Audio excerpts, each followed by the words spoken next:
buhay, magpabakuna. Magandang tanghali, Pilipinas. Balitang IATF po muna tayo.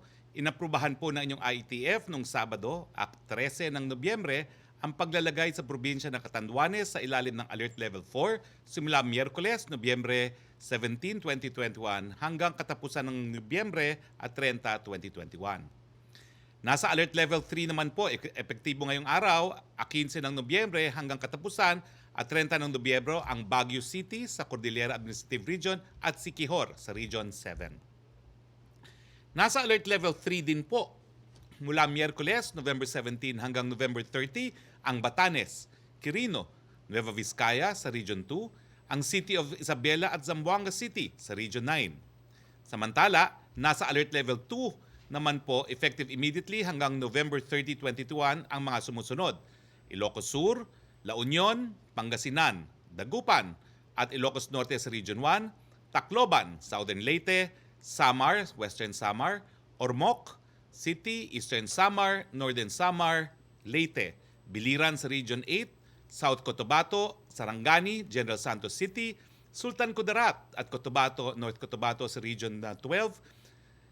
Nasa Alert Level 2 pa rin po, effective ngayong araw, 15 November hanggang 30 November, ang National Capital Region, Nueva Ecija, Bataan, Aurora, Pampanga, Bulacan, Tarlac, Zambales, Olongapo at Angeles City sa Region 3, Rizal, Cavite, Laguna, Batangas, Quezon, Lucena City sa Region 4A, Bacolod City, Iloilo City, Negros Occidental, Capiz, Antique, Aklan, Iloilo Province at Guimaras sa Region 6, Negros Oriental, Lapu-Lapu City, Cebu City, Mandawi City, Cebu Province at Bohol sa Region 7, Cagayan de Oro City, Misamis Occidental, Lanao del Norte, Bukidnon, Camiguin, Misamis Oriental at Iligan City sa Region 10 at Davao del Norte, Davao de Oro, Davao Occidental, Davao City, Davao del Sur at Davao Oriental sa Region 11. Under Alert Level 2 rin po, effective November 17 hanggang November 30 ang City of Santiago, ang Cagayan at Isabela sa Region 2, ang Albay, Sorsogon, Naga City, Camarines Sur, Camarines Norte at Masbate sa Region 5, Zamboanga del Norte, Zamboanga Sibugay at Zamboanga del Sur sa Region 9. Tulad ng aking announcement noong Biyernes, naglabas din po ang inyong IATF ng bagong listahan ng mga bansang kabilang sa Green, Red at Yellow list na epektibo mula bukas, November 16 hanggang katapusan, November 30. Kabilang po sa Green list ang American Samoa, Bhutan, Chad, Mainland China, Comoros, Ivory Coast, Falkland Islands, Malvinas, Federated States of Micronesia, Guinea, Guinea-Bissau, Hong Kong, SAR, India, Indonesia, Japan, Kosovo, Kuwait, Kyrgyzstan, Malawi, Mali, Marshall Islands, Montserrat, Morocco, Namibia, Niger, Northern Mariana Islands, Oman, Pakistan, Palau, Paraguay, Rwanda, St. Barthélemy, St. Pierre and Miquelon, Saudi Arabia, Senegal, Sierra Leone, Saint Eustatius, South Africa, Sudan at Taiwan, Togo, Uganda, United Arab Emirates, Zambia at Zimbabwe. Samantala, may dalawang lugar na nasa ilalim ng red list, ang Faroe Islands at ang the Netherlands. Lahat po ng mga bansa na hindi ko nabanggit ay nasa yellow list. Usaping bakuna po tayo, no? Dumating noong Sabado na umaga, November 13, ang 1,279,000 doses ng Moderna vaccine na binili po ng pamahalaan. Habang noong Huwebes naman ng gabi, November 11, nasa 866,970 doses ng Pfizer vaccine na binili ng pamahalaan ang dumating din. Binabati natin ang lahat. For 3 straight days in a row last week, pumapalo po tayo ng 1 million jobs. Noong Miyerkules, November 10, nasa 1,052,600 ang ating naging daily jobs. Noong Huwebes, November 11, nasa 1,239,981 ang ating daily jobs. Ito na po ang pinakamataas na naitalang bakunahan sa loob ng isang araw. Noong Biyernes, November 12, nasa 971,159 ang daily jobs. Good job, everyone. Samantala, malapit ng mag-70 million ang total vaccines administered sa buong Pilipinas as of November 14, 2021. ayon po sa National COVID-19 Vaccination Dashboards. Sa bilang na ito, nasa 40.93 na po or 31.5 million ang fully vaccinated. Congratulations Metro Manila 101.92% or halos 10 million na po ang nakatanggap ng first dose. Samantala, 92.12% na po or mahigit 9 million ang fully vaccinated. Samantala, ngayong araw, 15 ng Nobyembre, ang unang araw ng pilot implementation ng limited face-to-face classes sa 100 pampublikong paaralan. For the first time in 1.5 years, makikita natin ating mga mag-aaral sa loob ng silid-aralan habang patuloy ang ating apila na sundin ang minimum health standards. Isang hakbang ito tungo sa ligtas na pagbubukas ng mas marami pang paaralan sa buong bansa. Ligtas na balik eskwela sa lahat. Sa COVID-19 updates, nasa 1,926 ang bagong kaso po ayon sa November 14, 2021 datos ng DOH. Samantala, ang laki ng ibinaba po ng ating positivity rate nasa 3.9% na po ito. Mas bababa pa sa 5% na positivity rate na inirekomenda ng World Health Organization. Samantala, patuloy po ang pagtaas ng ating recovery rate. Nasa 97.4% na po ito. Nasa 2,743,297 na po ang mga gumagaling. Samantala, nasa 45,581 naman po ang binawian ng buhay dahil sa coronavirus. Nakikiramay po kami. Nasa 1.62% po ang ating fatality rate. Patuloy na gumaganda ang ating hospital care utilization rate. Lahat po under 40% na. Sa buong Pilipinas, 34% lang po ang utilized ICU bed at sa Metro Manila, mas mababa pa at 31%. Sa buong Pilipinas, 29% lang po nagagamit na utilized na isolation beds. Sa Metro Manila, mas mababa pa po, 27%. Sa buong Pilipinas, 22% lang po nagagamit na utilized ward beds. Sa Metro Manila, ito po ay 25%. Sa buong Pilipinas, 21% ang mechanical ventilators na ginagamit. Sa Metro Manila, nasa 21% po ito. Sa ibang mga bagay, nagpapasalamat ang palasyo sa patuloy ninyong suporta at tiwala sa ating Pangulo. Ayon sa huling Pulse Asia na isinagawa noong Setyembre, ang performance rating ng Pangulo ay nasa 64% at ng kanyang trust rating ay nasa 63%.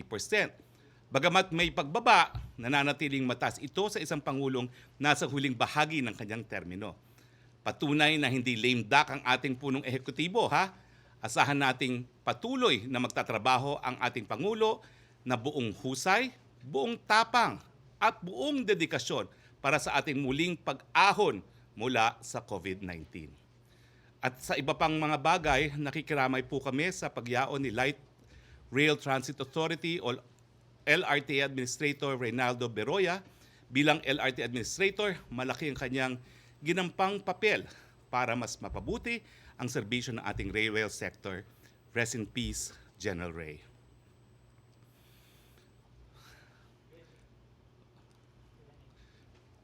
Ngayon po ay wala na po tayong mga balita pa, so tumuloy na po tayo sa Q&A. Yusek Roque? Yes, good afternoon, Secretary Roque. Ang una pong tanong mula kay Luke Kai of Sinwide News. A U.S. nuclear submarine recently had an accident daw po in the South China Sea, but a few details were known about the incident. Is the Philippines concerned over the potential threat or destruction to the marine environment following this nuclear submarine accident? What's the Philippine government stand on the U.S. refusal to provide details of the accident?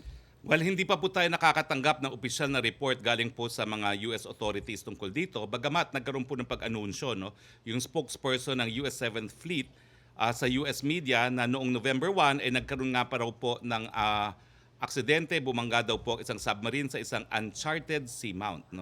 Now, SOP naman po na pagbibigyan natin ng alam ang ating mga taong bayan tungkol sa mga ganitong pangyayari para maiwasan po yung pagkatakot o yung confusion. Pero sa ngayon po, inaantay pa po natin ang official notification at ang investigasyon tungkol sa pangyayaring ito. Opo. Ang second question po niya, a satellite photo shows that USS Carl Vinson has passed through the Philippines without a prior notice and was located very close to Manila. I wonder if you have info on this. Any comment daw po? Sang-ayon po sa National Security Council, yung USS Carl Vinson daw po ay nasa Philippine Sea ng October 3 to 4, kasama po ng mga iba pang mga barko at submarine galing sa Amerika, British and Japanese ships. From 29 October to November 3, the Vinson conducted separate military exercises with the Japan Self-Defense Force in the South China Sea. Ang siguro po, uulitin ko lang kung anong nakasaad sa ating UN Convention on the Law of the Sea. Ang mga submarines po pwede rin magkaroon ng innocent passage pero dapat po siya po ay lulutang. Opo. Sunod naman pong tanong mula kay Laila Salaveria ng Inquirer. Formerly executives Mohit and Twinkle Dargani were arrested in Davao City while trying to flee for Malaysia aboard a private plane. What does Malacanang think of their attempt to leave the country? Does it consider this action suspect or will it order a probe on who tried to help the siblings leave? Well, ang importante po, executive branch din ang pumigil sa kanilang pag-alis galing Pilipinas. Okay. Maraming salamat, Secretary. Ang susunod pong magtatanong via Zoom ay si Mela Lesmoras. Go ahead, Mela. Hey, good afternoon, Secretary Roque. Kumusta po? May talk to the people po ba mamaya si Pangulong Duterte? Meron pong talk to the people mamayang gabi. Opo. And speaking of Pangulong Duterte, marami na po kasi nagtatanong at syempre marami ring umaasa. Ngayong araw po ba ay inaasahan nating magpupunta sa COMELEC si Pangulong Duterte? At ano po kaya yung plano niyang takbuhan para sa election 2022? At kumusta po yung samahan nila ngayon ni Mayor Sara Duterte? I was designated po to give the official announcement kung may tatakbuhang posisyon ng presidente pero mamaya na po yung hapon. No? Wala naman pong problema sa samahan siguro na mag-ama. No? Ang sinabi lang ni presidente, hindi nagkonsulta si Mayor Sara sa kanyang mga political plans pero medyo siyempre nagtatampo dahil hindi nga siya nakonsulta. Pero alam niyo po, si Mayor Sara, paboritong anak po yan ng ating presidente. Sabihin na lang natin, na gaya ng kahit anong relasyong pamilya, minsan may tagpuhan, pero wala pong kaduda-duda, nagmamahalan po mag-ama. Opo. And Secretary Roque, speaking of, kayo po mismo yung mag-a-announce. Saan nyo po kaya ito i-announce? Sa COMELEC din po ba mismo? At marami na rin nagtatanong, ano po kaya ang final plan nyo para sa eleksyon? Well, malalaman din po natin yan mamaya. No? At mamaya lamang malalaman na po natin yan. Opo. Secretary Roque, isa lang po about sa COVID-19 kasi nabanggit nyo sa last video announcement nyo ay may desisyon na yung IATF sa face shield. Kailan po kaya yung magiging announcement? Sa Talk to the People po ba ito at ano pa po kaya yung ibang mga policies na idedeklara ni Pangulong Duterte on COVID-19 sa Talk to the People niya mamaya? Sigurado po mamaya sa Talk to the People, aanunsyo ni Presidente kung inaaprubahan niya o hindi ang rekomendasyon ng IATF tungkol nga po sa pagsusuot ng face shields. Okay. Salamat po, Secretary Roque. At Maraming salamat, Mela. Yusek Roque, please. Yes, Secretary, tanong po mula kay Chris Hussein, remate online. Dahil daw po sa pagtalo ni Mayor Sara sa lakas sa CMD at pagtakbo bilang Vice Presidente, gaano katotoo ang impormasyon na maghahain din daw ng kanyang kandidatura si Pangulong Duterte ngayong araw ng Lunes para sa pagka-Vice Presidente? Similar question po yan with Lenesca Panti ng GMA News Online, Laila Salaveria ng Inquirer at Pia Gutierrez ng ABS-CBN. Ilang oras na laho bago alas 5, malalaman po natin yan bago mag alas 5 ng hapon. Opo, may follow-up lang po si Laila Salaveria. Paano po nasabi ni Spokes na executive branch ang nag-arrest kasi Senate Sergeant at Arms daw po nag-aresto sa kanila. I think ito po yung sa Farmally. Well, I don't think it can be done without the cooperation of the executive branch kasi ang airport po is under the executive branch. Opo. May follow-up question pa rin po about dito sa pag-file ni Presidente ng sa COMELEC. Follow-up question po ni Lenesca Panti. How do you reconcile this to his previous position that there can only be one Duterte who will run for a national post in 2022? Hindi pa naman po natin alam kung anong desisyon ng Presidente. No? Malalaman pa lang natin mamayang hapon. Opo. Follow-up question naman po ni Laila Salaveria, why is he considering it when when just a month ago he said he would retire from politics and would heed the overwhelming sentiment of the public against his candidacy for vice president? Premature question po dahil as I said, no, mamaya pa lang po natin malalaman kung anong plano ng presidente. Opo. Ito, sir, yung second question niya, medyo nasagot niyo na, pero basahin ko na lang po, baka may madagdag kayo. Kumusta daw po ang relasyon ng mag-amang Pangulong Duterte at Mayor Sara? Sinabi kasi ng Pangulo na dismayado at hindi niya nagustuhan ang desisyon ni Mayor Sara na tumakbo bilang vice-presidente, lalo pat number 1 ito sa survey. Ibig ba sabihin nito ay hindi kinonsulta ni Mayor Sara ang Pangulo sa kanyang naging desisyon na tumakbo bilang vice-presidente? Well, alam niyo po, pag malinaw naman ang sinabi ni Presidente, hindi na ako dapat maghimasok pa, no? Siguro nga po may konting tampo, pero I can assure you po, apple of his eyes. Apple of his eyes si Mayor Sara sa paningin po ni Presidente. Opo. Ang susunod pong tanong, aasahan na ba ng publiko na makikita ang isang Harry Roque na tatakbo na sa pagkasenador at magbibitiw bilang tagapagsalita ng Pangulo? Kung sakali, sino ang magiging kapalit ninyo? Tanong po yan ni similar question with Pia Gutierrez. Ang follow-up naman po ni Lanesca Panti, would you have pursued a Senate bid if you succeeded in your bid to sit in International Law Commission? At Well, follow-up let ni me defer answering that question po until mamaya. Opo. Pero ang follow-up po ni Pia, what made you decide to run for senator? Hindi pa nga ako nakakasagot po eh. Opo. So maya-maya lang po. Opo. Thank you, Secretary. Well, May anyway, tatanong po. since wala na po tayong... meron pa po, Maricel Halili ng Opo. TV5. Hi, sir. Hello, Hi, sir. Magandang hapon po. magandang Sir, hapon. Is this your last press conference as a presidential spokesperson? I'll answer that later po. Okay. Sir, there has been a lot of theories na President, or actually there was a previous announcement that President Duterte will be filing his COC for Vice President today. And we all know that Mayor Sara has already filed her COC for VP. Ito pong mga ganitong narratives, don't you find this confusing that in a way it can be advantageous to the opposition because of the concept or interpretation na baka mamaya meron ng divided na yung admin? Well, as far as perception is concerned po, depende naman kung gaano kalakas talaga ang oposisyon. No? Kung talaga naturingang mahina ang oposisyon, walang epekto. No? Pero gaya na aking sinabi, antayin na lang po natin ang pinal na desisyon ng Presidente kasi hanggang naghain siya ng Certificate of Candidacy, hindi po talaga natin alam kung anong kasagutan. Pero tama po kayo, no? Maraming naguguluhan sa mga pangyayari, pero pagdating po ng alas 5 ng araw nito, malinaw na po ang kamada. Wala na pong pagbabago dyan pagdating na alas 5 ng hapon. Sir, you said that you were able to talk to President Duterte. Were you also able to talk to Mayor Sara? Can you give us details kung ano po yung napag-usapan ninyo? Is this about your candidacy or the party? Yes po, nakausap ko na rin po si Mayor Sara and I will let her do the talking. Mhm. Sir, if ever, although wala pa po kayong announcement, but if ever na you make it to the Senate, will you support the abolition of the substitution system? Well, of course, merong exception na yung mga candidate na who may pass away or who may be seriously ill. But on your part, will you support the abolition of the substitution system? What I will support is to shorten the period from the time of filing of the Certificate of Candidacy and the election period.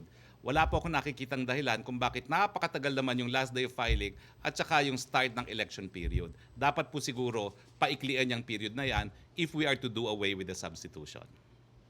Sir, panghuli na lamang po, don't you see anything wrong about the substitution system? Hindi po ba ito masyadong naaabuso nowadays? Wala naman po kasi nasa batas po yan. Legal po yan. So pag legal po, walang pag-abuso. Ay, sorry sir, pahabol. May decision na po ba tungkol dun sa holiday yung November 29 na December 1? Awaiting news pa rin po from the Office of the President. Alright, thank you sir. Thank you, Maricel. Yusek Roque, please. Yes, Secretary, may pahabol lang pong tanong si Pia Gutierrez. Ano daw pong time yung announcement ni Spokes about sa plan ni Presidente para po sa VP at saan daw po ang venue? May git kumulang po 2:30 ng hapon sa COMELEC po. Opo, ito naman po follow-up ni Ace Romero ng Philippine Star. If the President really wants to retire from politics, why did he even consider seeking another post? Premature question po kasi hindi pa po natin alam kung ano talagang magiging final na desisyon ng ating presidente. Opo. From MJ Blanca Flor ng Daily Tribune, will President Duterte announce his decision on face shield policy today? Pareho po sila ng tanong ni Pia Gutierrez ng ABS-CBN. Siguradong sigurado po sasagutin ni Presidente ang issue ng face shield mamaya sa Talk to the People. Opo, yung second question niya, nasagot niyo na yung Talk to the People. Yung third question niya, nasagot na rin po ninyo about yung posibleng Senate bid. Pero ang follow-up po niya dito ay, susunod na lang po magtatanong ay si Trish Terada ng CNN Philippines. Go ahead, Trish. Hi, good afternoon, Spokesperson. Thank you, Sec Roque. Sir, first question, follow-up ko lang, sir, dun sa tanong ni Laila kanina about yung sa na aresto yung dalawang formerly executives doon sa Davao City because you answered na ang pumigil sa kanila is the executive branch. Just a bit of correction, sir. Paano po naging executive branch yung pumigil? Because we're reading reports na Senate po yung pumigil sa kanila. Senate Sergeant of at Well, Arms. obviously, the airport is under authority of the executive branch. So, it could have been ignored, no? Pinayagan dapat silang lumipad kung gugustuhin, no? Pero hindi nga po sila pinayagan lumipad. But under the terms, sir, that the Sergeant at Arms was able to prevent that. Tama po ba? Yes, but it could have been ignored by the executive if it wanted to. So we abided with the rule of law. Sinunod po natin ang contempt powers ng Senado. Kaya I'm saying it's the executive also that should be attributed to this act. Dahil pwede po silang pinalipad kung gugustuhin ng airport authorities. Mm-hmm. Sir, sa issue na ng politics, with all the substitutions happening, many tend to feel that the government or yung mga politiko are playing with the sentiments of people. With all these happenings, sir, hindi ba reflective, sir, ng yung mga substitution nangyayari ng kawalan ng capacity to decide ng, for example, future leaders or current leaders and insincerity? Kasi nga po, di ba, simula pa lang, dapat sigurado na sila kung anong dapat nilang takbuhan. Well, gaya ng akin sinabi po, no, legal po yan. Nasa batas po yan. Wala pong nagko-question kung illegal yan. Yan po ay allowed under the law. Now, may mga suhestyon na tanggalin na yung substitution, hindi pa po yan na nasa sa batas, no? So the old rule remains. Ang aking position nga po, kung tatanggalin natin yung substitution, wag naman napakalayo kasi nung last day of filing doon sa start ng election period. Sa ngayon po, ang naging last day of filing, kung di ako nagkakamali, Oktubre, ang start ng campaign period, hindi ako nagkakamali, ay February, no? So napakahaba naman ng panahon na yon, no? Siguro dapat gawin natin ang last day of filing talaga dahil ang kinakailangan lang naman yung lead time para ma-print ang balota, gawin nating once and for all, November na siguro, no? Nang maalis na yung substitution. Mm-hmm. Sir, legally correct, but is it morally right? Na baga nalilito yung mga tao, parang napapaglaruan yung mga tao with how the politicos are deciding. I do not answer issues of morality. I leave that to the people in their sovereign capacity. That's a political question. Mm-hmm. Sir, dun lang po sa ILC, what do you think could be the meaning or what could be the perception, sir, ng ibang bansa sa atin with the failure, sir, for us to be able to secure a seat in the ILC rather, sir? Well, alam niyo po, ang huling beses na nanalo tayo sa General Assembly ay 1997. And before that, panahon pa po ni Marcos, si Justice Bengzon. Ang karanasan ko po, the currency for UN General Assembly resolutions, quid pro quo. Without quid pro quo, hindi kayo mananalo. Mm-hmm. Sir, I understand mamaya niyo po sana i-announce yung decision niyo, sir, but we already received information that you are going to be substituting for Senator. Sir, if you may, bakit po yung naging decision? Why did your decision heavily relied na lang, sir, even if wala pang announcement? Why did your decision heavily relied on the President and Davao City Mayor Sara Duterte? Hindi po ba, sir, yung pagtakbo usually dapat it comes from our own resolve that we are willing to serve regardless of what other people or our superiors would say, sir? Tama po yun, pero meron din tayong tinatawag na may isang salita. Mhm. Sir, yung changes na nakikita natin, are the admin candidates feeling or seeing that there is a threat kaya po may last-minute movement? Hindi po. That's allowed by law. So pabayaan lang po natin yan. And let's leave Sir, it to Congress, no? Aha. Sir, final question dun sa face shield. Marami pong nagtatanong, sir, bakit po hindi na lang mag-decide once and for all kung talagang i-repeal na po itong policy on face shield? What's taking it so long? Years na rin naman po na in-apply natin itong face shield policy. Well, ang sinasabi ko lang naman po, antayin natin ang anunsyo ng Presidente mamayang gabi. Mamayang gabi na po yan. Alright, thank you very much, Spokesperson. Maraming salamat, Trish. Yusek Roque again, please. Opo. Sir, habol ko lang yung tanong ni MJ Blanca Flor ng Daily Tribune. Will you support the running mate of Mayor Sara or the presidential bet of President Duterte? Pareho po sila ng tanong ni Pia Gutierrez ng ABS-CBN. Siguro po, as presidential spokesperson, I'd rather not comment on that. But let's see po if in some later time, I will be in a position to comment. But as presidential spokesperson, I go by what the president says. It is Senator Go for president, and I cannot see the president supporting anyone else for vice president other than Mayor Sara Duterte. Tanong po mula kay Rose Novenario ng Hataw, malinaw sa omnibus election rules for government employees na hindi maaaring mangampanya para sa mga kandidato.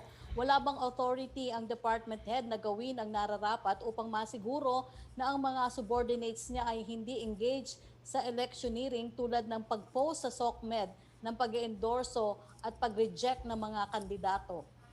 Well, alam ko po yung pagbabawal na yan, hindi po sakop dyan ang mga heads of departments, no, yung mga cabinet members. Malinaw na po yan. No? Pero para dun sa mga sakop ng civil service law, may proseso po kung gusto niyo magreklamo. Apo. From Pia Gutierrez, what support will the President give you in your campaign? Hindi ko po alam. Wala pa naman po tayong announcement. Pia Gutierrez pa rin po, in your campaign, how do you plan to answer criticisms that you have compromised your principles for political gain? Do you regret being spokesman for President Duterte? Never po, because a president is duly elected by the people and serving a person who has been given the mandate to rule by the people is serving the people. The voice of the people is the voice of God. Okay, Ivan Mayrina, please, GMA 7.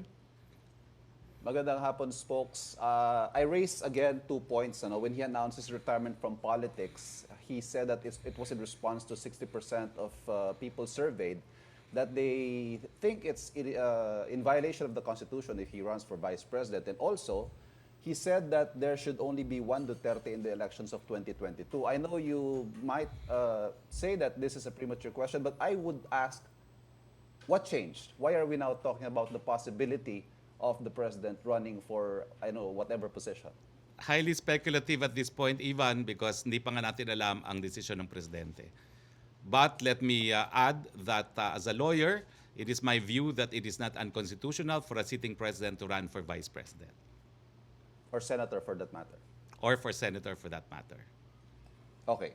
Sir, the president was displeased at the very least, if not angry, with the Saturday's turn of events. And that is reportedly cooked up by the camps of former Senator Bongbong Marcos and former President Gloria Arroyo. What happens now to the relationship of the president with Marcoses and the Arroyos? Do they remain as allies, or has that alliance ended last Saturday? I do not know. But as presidential spokesperson, I only care about the president and his relationship with the daughter. Alam naman nating lahat na may mga pamilya na family ties will prevail against all odds. Mm-hmm. Okay. One last point, sir. What does the palace say to comments that all these last-minute substitutions are a mockery of the electoral process and that it's only the latest in a series of plot twists, political gimmick na parang pinagloloko yung mga tao? Wala pong pagloloko dahil yan po ay allowed sa ating batas. Kaya nga po antayin natin ang desisyon ng Kongreso kung anong gagawin dito sa rule on substitution. Sa ngayon po, yan po ay legal. Salamat, Spokes. Good luck. Okay, maraming salamat. Ivan, Hannah Sancho, please. Hi, Secretary. Good afternoon. Sir, there's a recent interview kay President Duterte sa isang Ivan at sinabi po niya na si Senator Bongbong Marcos, kaya hindi niya susuportahan ito, hindi niya mabigyan kanyang suporta. Dahil nga pareho daw sila ni Lenny o ni Vice President Robredo. At ang sinabi niya na pro-communist daw si Senator Bongbong Marcos and Lenny Robredo. Sir, can you clarify, sir, kung talagang si Bongbong Marcos talaga ay pro-communist po as per President Duterte na statement? Hana, I've learned through almost 2.5 years of being spokes, when the president is clear, I don't add, I don't subtract, I don't interpret. So let it remain po kung anong sinabi ng presidente. Alright. He also said, si Vice President Lenny Robredo, ang sinabi niya that to address daw ng terrorism, ang nais niyang isulong is ang full of government approach po. Ang NTF-ELCAC sinasabi po nila na whole of government approach ang ginagawa nila to address communism and terrorism sa bansa. Nagkulang po ba ang NTF-ELCAC, ang Administrasyon Duterte, dito sa pagsusunod ng whole of government approach? Hindi ko po alam kung anong sinasabi ni Lenny Robredo, ni Vice President Lenny Robredo, pero ang kanyang solution po in my mind is very clear as fog. Right. Sir, na-mention nyo kanina may sama ng loob, no? Si President Duterte doon sa desisyon ni Mayor Sara na tumakbo as Vice President. Sir, whatever is yung decision ng Pangulo today, I'd like to ask sir kung nagkaroon po ba ng pag-uusap ang mag-ama, kung ano man na maging desisyon ng Pangulo ngayong araw po.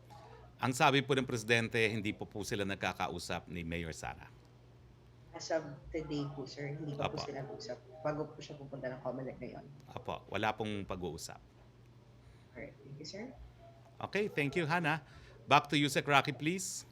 Yes, Secretary, may pahabol pong tanong si Laila Salaveria. You said before you will run for the Senate if Mayor Sara will run for President. Is she running for President? Ang hinain po niyang certificate of candidacy ay para vice-presidente. Okay. Thank you, Secretary. Okay. So, sasagutin ko na po ang inyong katanungan. Ito na po ang huling araw na makakasama niyo ako bilang inyong presidential spokes, IATF spokes at spokes ng bayan. Kung inyong matatandaan, bumalik naman po ako bilang spoke sa gitna ng pandemya noong 1 taon para magbigay linaw sa panahon ng kalituhan. Masaya akong mission accomplished na po tayo ha. Iiwan ko ang trabaho ko na mas mabuti kumpara sa ating nadatnan. Nasa 100% na po ang vaccination coverage ng Metro Manila. Mahigit 20% na ang NCR, ang epicentro ng COVID-19 ay fully vaccinated na. Nasa mahigit 40% na po ang fully vaccinated sa buong Pilipinas. Malapit na marating ang population protection. Ang healthcare utilization rate po natin, base sa ating piniresenta kanina, ay nasa below 40% na lamang. Nagawa po natin ang ingat buhay. Ngayon naman po ay poprotektahan natin ang hanap buhay. Alam niyo po yung ingat buhay, nagawa po natin yan dahil nga po dun sa ating isinabatas nung tayo po ay kongresista sa 17th Congress sa pamamagitan ng universal healthcare. At ngayon po, dahil sa ating panukalang batas na ngayon na batas, may libreng bakuna at merong libreng PCR test para sa ilan. Pero gaya ng aking nabanggit at kinutsa pa nga ako ng ilan, hindi po pwede na palibasa merong pandemya, mawawala naman ng hanap buhay ang marami sa atin. Kinakailangan po, dahil magtatagal pa ang epekto ng COVID, na mabuhay tayo kasama ang COVID. Kaya nga po sa mulat-mula, ang akin sinasabi dito sa Office of the Presidential Spokesperson, kinakailangan po mag-ingat buhay para sa hanap buhay. At yan naman po ang dahilan kung bakit babalik po tayo sa larangan ng politika, babalik po sana tayo sa Kongreso ng Pilipinas, dun po sa Kamara ng Senado.